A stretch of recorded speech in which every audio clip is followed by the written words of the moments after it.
اسرائیل نے غزہ میں زمینی حملے کی تیاریاں شروع کر دیں۔ حملے کا وقت اتفاق رائے سے طے کیا جائے گا۔ حملے کی تفصیلات نہیں بتاؤں گا، اسرائیلی وزیر اعظم نیتن یاہو کا اعلان۔ اسرائیل کے غزہ کی پٹی پر زمینی حملے سے دونوں جانب مزید جانی نقصان ہوگا، مصری صدر عبد الفتاح السیسی نے خبردار کر دیا۔ غیر قانونی شہریوں کے معاملے پر کوئی سمجھوتا نہیں ہوگا، کہاں مقیم ہیں سب معلوم ہے۔ غیر قانونی باشندوں کے پاکستانی سہولت کاروں کو بھی سزائیں دی جائیں گی، نگراں وزیر داخلہ کا اعلان۔ غیر قانونی مقیم افراد کو خصوصی مراکز میں رکھا جائے گا۔ ہر افغان خاندان کو 50,000 افغان کرنسی ساتھ لے جانے کی اجازت ہوگی۔ افغان شہریوں کا وطن واپسی کا سلسلہ جاری۔ تورخم اور چمن بارڈر کے راستے ایک دن میں 4,000 سے زائد افغان باشندے اپنے وطن واپس لوٹ گئے۔ پاکستان چھوڑ کر جانے والے افغان مہاجرین کی تعداد 72,000 سے زائد ہو گئی۔ افغان مہاجرین کو 31 اکتوبر تک پاکستان چھوڑنے کا حکم دیا گیا تھا۔ نواز شریف کی ایون فیلڈ اور العزیزیہ ریفرنسز میں حفاظتی ضمانت اور سزا کے خلاف اپیلیں بحال کرنے کی درخواستوں پر سماعت کچھ دیر بعد ہوگی۔ کمرہ عدالت میں داخلہ خصوصی پاسز سے مشروط، عدالت کے باہر سیکیورٹی کے سخت انتظامات۔ اینٹی کرپشن نے چوہدری پرویز الہی کو لاہور کی ضلع کچہری میں پیش کر دیا۔ اینٹی کرپشن حکام کی جانب سے سابق وزیر اعلیٰ پنجاب کے جسمانی ریمانڈ کی درخواست کی جائے گی۔ اسلام آباد ہائی کورٹ نے نگراں حکومت میں کام کرنے والے سابق حکومت کے لگائے گئے وفاقی سیکریٹریز کی تفصیلات طلب کر لی۔ الیکشن کمیشن کو تبادلوں سے متعلق نوٹیفیکیشن پر بلا امتیاز عمل درآمد کرنے کا حکم۔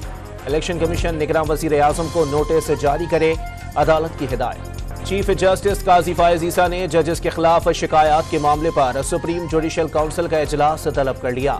سپریم جوڈیشل کونسل کا اجلاس چیف جسٹس کی سربراہی میں کل 11:30 بجے ہوگا۔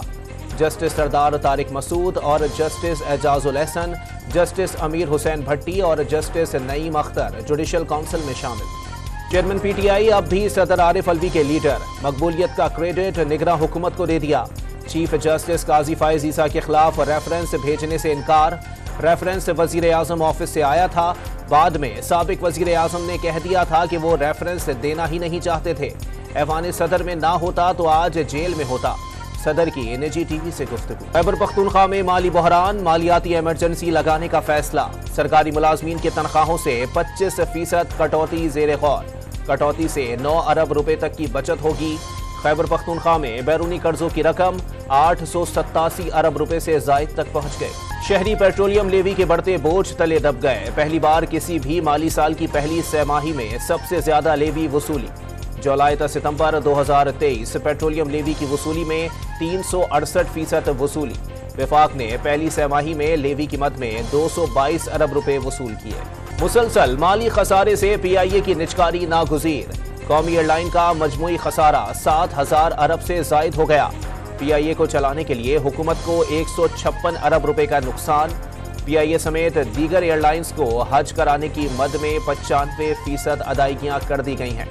وفاقی وزیر مذہبی امور انیک احمد کا بیان۔ اسرائیلی بربریت سے ایک دن میں 800 فلسطینی شہید، مجموعی تعداد 6,600 تک پہنچ گئی۔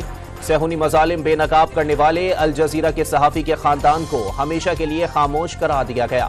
غزہ میں ایندھن کی فراہمی بند ہونے سے آج سے اسپتال بند ہونے کا خدشہ۔ تمام مظالم کے باوجود فلسطینی ڈاکٹرز کے حوصلے بلند، گیت گا کر غزہ نہ چھوڑنے کا عزم۔ روس اور چین نے اقوام متحدہ کی سلامتی کونسل میں غزہ پر امریکی قرارداد کا مسودہ ویٹو کر دیا۔ متحدہ عرب امارات نے بھی مخالفت کی۔ برازیل اور موزمبیق غیر حاضر رہے۔ امریکی قرارداد میں اسرائیل کو دفاع کا حق ہونے پر زور دیا گیا تھا۔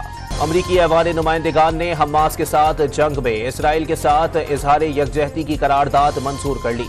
10 ڈیموکریٹس کے علاوہ تمام ارکان نے قرارداد کے حق میں ووٹ دیا۔ حماس اور دیگر مزاحمتی تنظیموں کی جانب سے شروع کی جانے والی جنگ میں اسرائیل اپنا دفاع کر رہا ہے، اس لیے اسرائیل کے ساتھ کھڑے ہیں۔ قرارداد کا متن: حماس فلسطینیوں کی اکثریت کی نمائندگی نہیں کرتی، شہریوں کے پیچھے چھپ رہی ہے۔ اسرائیل کو جنگی قوانین سے ہم آہنگ رہنا چاہیے اور معصوم شہریوں کی حفاظت کا خیال رکھنا چاہیے۔ سعودی عرب اور اسرائیل کے درمیان سفارتی تعلقات کو نقصان پہنچانے کے لیے حماس نے حملہ کیا، امریکی صدر کا بیان۔ کراچی کے علاقے ہب ریور روڈ سے گاڑیوں کے 3 اسمگلرز گرفتار، قبضے سے کلاشنکوف، 9mm پستول اور نان کسٹم پیڈ گاڑی برآمد۔ ملزمان کئی نان کسٹم پیڈ گاڑیاں بلوچستان، سندھ اور پنجاب سے کے پی منتقل کر چکے ہیں۔